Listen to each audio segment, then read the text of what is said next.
Throw another log on the fire. That'll keep us warm for a while. Keep the darkness at bay. Perhaps we should pass the time with another story by the campfire. Just long enough to see us through past midnight. I've told you stories before of ancient evils lurking in the woods which surround us. A malevolence which reaches out from the distant past to touch us here, in the present. But we needn't delve into an obscure history of vengeful spirits or abhorrent monstrosities to find that these woods contain their fair share of secrets. A macabre fate may make itself known, even in these technological, modern times. Take, for example, what happened not far from here, just 3 years ago. Now, fame and fortune is something which fuels the creative heart, and at no time in our lives is that desire for a crowd, for an audience, more potent than during the rocky road of our teenage years. Many take to the guitar, the drums, the bass, or a keyboard, but whatever the chosen instrument, music provides an intoxicating creative outlet for the part of us which craves attention. The skills we learn, the songs we sing, surely they will lead us to stardom and glory. In our naivety, we assume this as our right. It's only a matter of time before we succeed, before the world learns how special we are. But when those teenage years pass and fame and fortune have proven more elusive than once thought, a quiet desperation slowly sets in, a fervent desire to hold on to youth, hoping that your band, your music, all your talent will receive that magical piece of good fortune which will propel you towards your dreams. Your 20s roll by, but you still feel young enough to be snapped up by a record company. Jobs, partners, hobbies, they're all just distractions from what you were put on Earth to do. Then, your 30s come, and age begins to present a problem. For the music industry is littered with talented acts, but most of them come to fruition when they're teenagers or in their 20s at best. Of course, there are exceptions to this rule, but they only prove that it exists. Sleepless nights and growing dread wash over you as a voice inside your mind whispers, "Time is running out." A few towns over from where we are now, one such band was struggling with this fact of life, the unerring flow of time. Its lead singer and leader was a man called Matt. He had always talked big to the other 3 members of the group, and had managed to keep them hopeful of one day landing a big fat record deal, complete with adoring groupies and mountains of cash. Tommy was on bass, Jackson on drums, and Freddie on guitar. Up until that time, it had all seemed so simple, so right. When they were teenagers, playing gigs, friends and a small fan base would cheer them on to unavoidable greatness. Heady days indeed. But in the end, the fruit of their efforts withered, replaced only by a malignant doubt and failure which clawed within. The good times were well and truly over.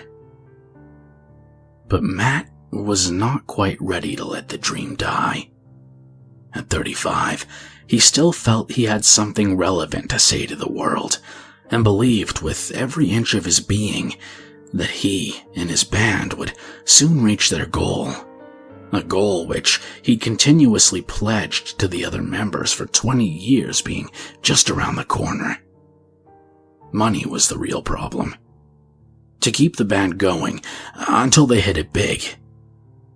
For a long time, they'd had a decent local following, so could play gigs and make just enough to scrape by.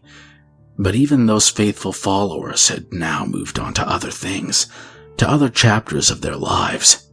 And the music the band played, while enjoyable, was mired in the fashions of 2 decades previous. The future was looking bleak. That was, until one day, Matt received a letter. It read as follows. Dear Matt, I have been a fan of your band for some time and have been to several of your live shows. I'm sure you've noticed, however, that your fan base has dwindled recently. Luckily, I've found myself in a privileged situation. I've recently come into a large inheritance, and I'm wanting to set up my own record company. I'd very much like for you and your band to be our first signing. This would involve a record contract for 3 albums over the next 3 years and a small promotional tour. If this is something that you're interested in, please contact me on the following cell number. Sincerely, a devoted fan. Well, Matt was delighted at this offer, and as quick as he'd read the letter, he dialed the enclosed number and spoke with this devoted fan. His name was Harry Schofield, and he seemed to be the real deal. He was willing to invest over $1 million in the band, with $500K of that being split between the 4 band members. You can imagine how happy this made Matt.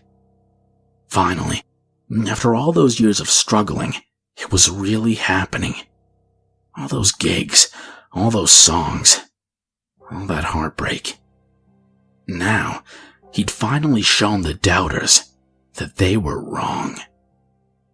But as Harry Schofield continued on the phone, it became apparent that there was one stumbling block. As it turned out, Harry was only a partial owner of this new record company. His older brother, Thomas, had to sign off on the deal before it could go through. Harry referred to Thomas as unusually careful with his business, and that the only way he would allow Matt's band to be signed would be if they auditioned for him. If it went well, then they would receive a concrete record contract within days. And so, an audition was set up for the band. But it was an unusual one. Matt, Tommy, Jackson, and Freddie were to go to Thomas's house and audition personally for him. When Matt learned that this house was in these very woods which surround us, deep in the southern portion, he began to grow a little uneasy. He and the band worried that it was some sort of joke. Auditions were usually held at a venue or a practice studio, but here the band were, being asked to venture deep into an isolated area so that they could be evaluated by someone they'd never met face to face, even spoken to, in fact. After several phone calls to Harry, these issues were reduced to a degree when, as a token of goodwill, he deposited $4,000 into their bank accounts as an audition fee. At the sight of this money, the band knew that Harry, Thomas, and this new record company were the real deal. Who would pay that sort of money if they weren't taking the process seriously? And so, the day came for the audition, and Matt and the boys drove out through these very woods, and finally, after an hour or so of wrong turns and nervous glances at each other, they found the house. It was impressive. The band had expected nothing more than a log cabin, but there in front of them, in a large clearing, the house sat. 2 stories tall, with a well-groomed lawn and clean, maintained gray stonework, as well as a large wooden porch out front. It was Freddie, the guitar player, who found the note. A piece of paper lodged in a plant pot at the front door. He opened it and read it aloud to his fellow band members. Hey guys, Unfortunately, Thomas is busy today, but we've organized a compromise. Please make yourselves at home. You'll notice we've set up a few cameras inside. Thomas has left strict instructions that you should switch all the cameras on and then play your best 30-minute set.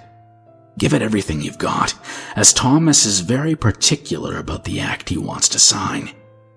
He'll be watching remotely, and should he wish to contact you, he'll give you a ring. Please do follow all of his instructions, as I dearly want to sign you guys to the new label, but I can't do it if Thomas doesn't agree. Thanks much, and good luck with the audition. Sincerely, Harry. P.S. The door is open. Freddie thought this was a bizarre turn of affairs, and the others agreed. They had all thought they were there to play in front of Thomas, only now to find themselves performing for a camera. When they went inside, they found everything just as Harry had described. There were 3 cameras on tripods, staring vacantly at an empty space against one of the walls in the living room. Other than that, the place looked like a holiday home. A corner couch, TV, and a large bookcase to the rear. The setup seemed a bit over the top, but Matt and the others were desperate for the contract to go through, and so they agreed to give it their all. They also agreed outside that they wouldn't say anything else about the strangeness of the situation near those cameras, as the feeling was that Thomas was watching, and they didn't want to offend him and risk scuppering the deal. And so, as per the instructions, Matt and his band set up their instruments and played. They played their hearts out as if performing for a crowd of 50,000. Finally, when the 30-minute set was over, they put their instruments down, packed everything up, and left the house. But as they walked towards their car, a ringing now came from inside the house. The phone. "It must be Thomas," Matt said to the group, and then rushed inside to answer. Freddie the guitar player went with him, and so they picked up the telephone inside the house, and they both listened over the receiver. After a crackle in the line, a voice came, thin and croaked. Matt thought that it reminded him of something, maybe from an old black and white film, as if speaking out of time. It was the cadence, the intonation, the music to the voice. It was somber, like a funeral march, yet it spoke very plainly. The voice said, "I am Thomas. Play it again." Matt and Freddie didn't know what to make of it. They asked which song Thomas would like to hear again, but the reply did not answer this, though it did come swiftly. "Play it again," the voice said. Then the line went dead, as if Thomas had hung up.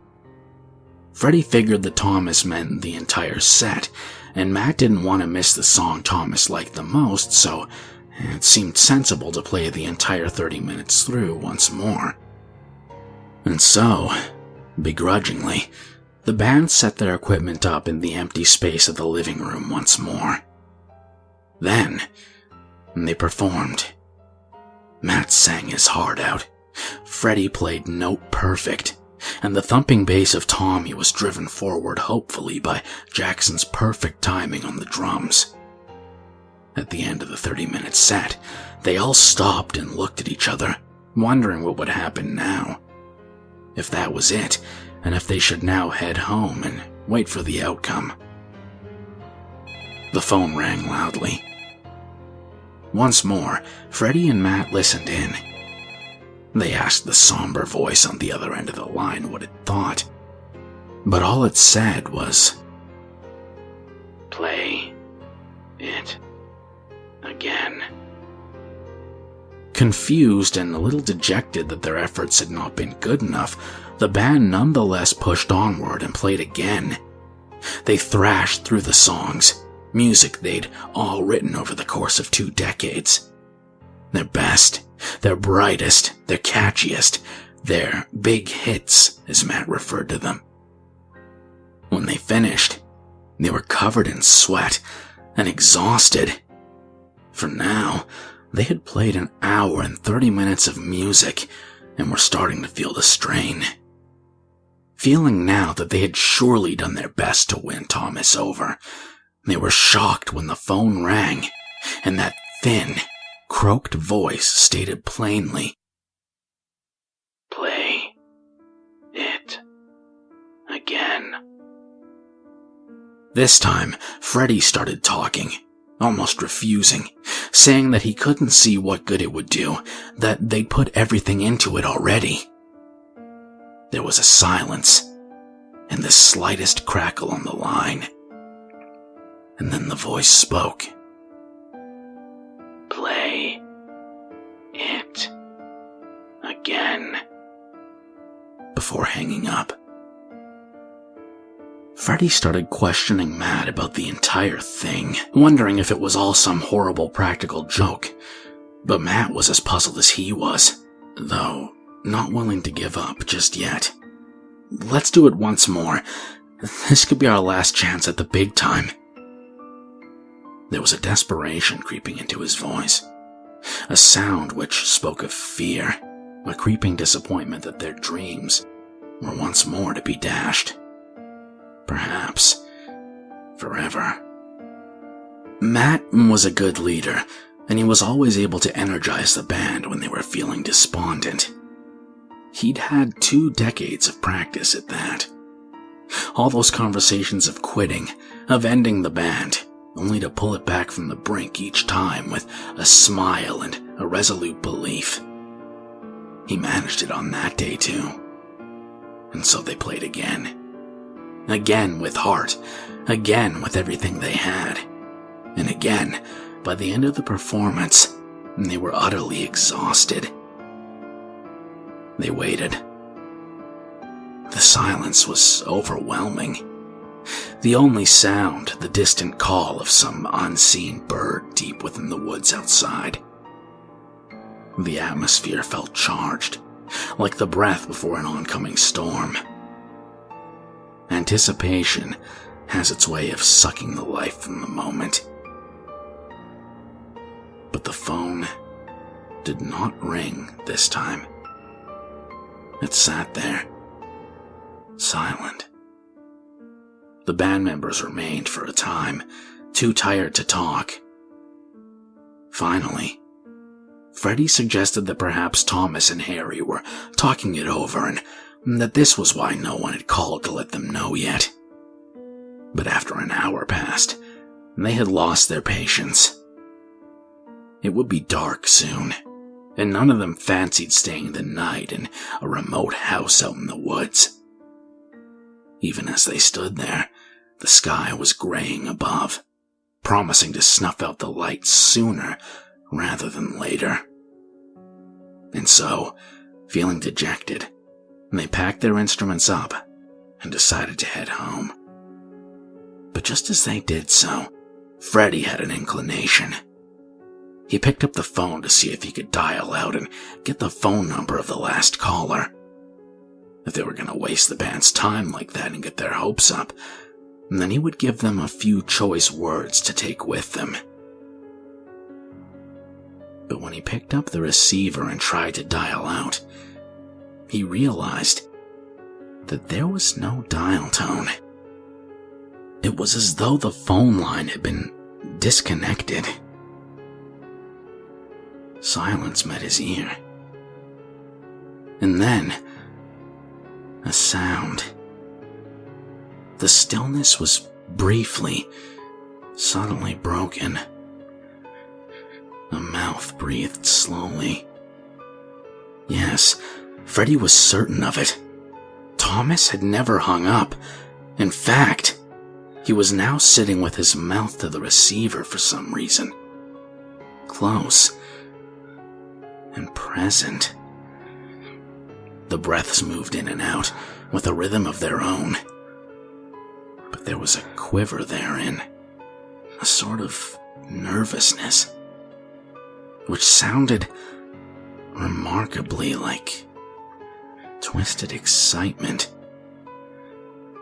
Matt listened, then Tommy, then Jackson. Matt spoke several times, but the breaths continued, and at no point did they break into voice. They stared at the cameras, which still pointed at them, and Jackson observed that perhaps Thomas was watching them on the cameras as they tried to engage with him over the phone. Somewhere out there, a wide-open eye accompanied that stuttering breath. The band members became so unsettled by this that they quickly got into their cars and drove through the forest. The trees passed, the dark pockets therein which have seen countless people come and go, come and go, come and go. Matt began to feel as though the forest had gobbled them up from the modern world, only finally to be greeted by the last wisps of sunlight as they broke through the forest's boundaries and then to a busy road and home. You will not be surprised to learn that they never heard from Harry or Thomas ever again. No emails, no phone calls, and when Matt made some inquiries about the mobile phone number Harry had given him, the police informed him that the phone had been stolen and that the real owner was a woman. Now, you'd be forgiven for simply thinking this is a strange tale. Unusual, but nothing more. Alas, that is not the way of such things as these. 1 week after their bizarre audition, Matt organized a band meeting to discuss how they would move forward. Tommy arrived, as did Jackson, the drummer, and Freddie, but not Matt himself. No, Matt didn't attend the meeting he'd set, and he didn't call or text as to why. He wouldn't answer his phone, nor message on social media. And when the band drove down to his house and knocked on the front door, no one answered, for Matt lived alone. Eventually, Freddie and the rest worried that Matt had gotten drunk and fallen or hurt himself somehow in his home.